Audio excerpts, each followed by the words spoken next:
The mob sails ever closer and closer, the boat slightly hinged by the tide. Their arrows, however, were free to explore as they wished. One such arrow collided into the wall, inches next to a peeking Dan, who fell back in shock. Faster, you weaklings. I want me a taste of their death. The boat sails and finally reaches the tiny pier onto which they board to find the door blocked. Charge after charge, they slam into the door until it finally gives in. Once the cluster of tables were sorted through, the room is found not to contain any trace of them. Suddenly, a part of the ceiling, close to the edge of the roof, falls to the floor. When the Illager captain looks out the window, he sees the duo flying through the air and landing onto the shore. They had both climbed up to the roof and drank from the potion of leaping. Upon landing, the two start limping due to their impacted legs. They need to hurry before their hunters arrive within range. While Dan is attempting to sprint, he is still low to the ground, thanks to his recovering legs. Slowly but surely, he regains his balance, but not before he notices something unusual on the ground. The ground starts revealing a script, a word, FRIEND. Then appears an arrow, to point, somewhere. Dan's curiosity overpowers his leg's weakness. Like a spring, he launches himself up to head in the direction of friend. Even if we run at our swiftest, we cannot evade the incoming arrows. Here, take this potion of swiftness. I have taken for myself what I need. Now you. Dan drinks his share and exclaims, "Follow me, I know where we gotta go. We'll find a friend there. I know it." The two race off into the plains, running above what their mighty legs can bear. They soon see something in the ever-shrinking distance. An empty outpost, decorated with banners like that of the captain. Beside the outpost, stands imprisoned, an iron golem. Dan rushes to his aid, thinking he has found the friend.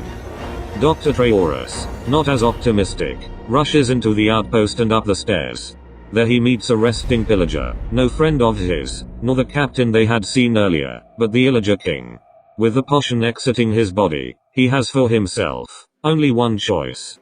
Down with the gown and coexist with his fist. It's Dr. Traying time. Dan examines the cage with his keen eyes, hoping to find some sort of weakness. He finds only the lock, but nothing of any use to his available equipment. Dan wonders if this prisoner is his friend. He finds comfort when he is handed a rose, but he must hurry, for the patrol sprints ever so closer to shooting range. The doctor and the king engage in combat upon the roof. The momentum begins with the doctor, warmed up from the sprint up to the tower. His tiredness, however, fades the momentum into the king's hands. The king, in his moment, breaks the doctor's arm, but the doctor has a trick up his sleeve. Catching the king in his arrogance, he sends him off the tower at V=AT. Dan tries to break the cage, but to no result. The pillagers arrive closer and are within shooting range. Dan's only hope now is an amulet that fell from the tower's tip, along with its former owner. With no other option, he hurries to the amulet and throws it full force at the lock. All he can do now is watch as a pillager loads his crossbow and aims right at Dan's racing heart before he releases the arrow. His feet are released from the ground's comfort as his body is rammed by a thrown rock. The remainder of the patrol, upon seeing the now free golem, scatter away in absolute fear.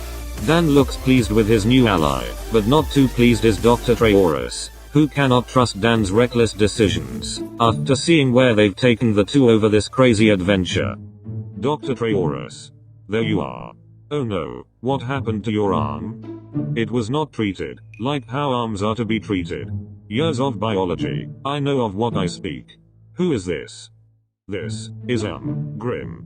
Grim. He is our new friend, who will protect us on our journey back home. Isn't that right, Grim? I would normally object, but I cannot see what else we can do. We have to go quick, or else they might return, better prepared, of course. The question is, where is home? Let's walk along the plains for now, until we find enough resources to head back into the forest.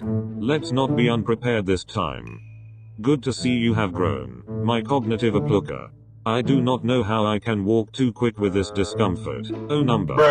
Grim rests a reluctant Dr. Trayaurus on his shoulders and begins to walk through the plains, while Dan walks beside them. The golem walks them back to his village of origin.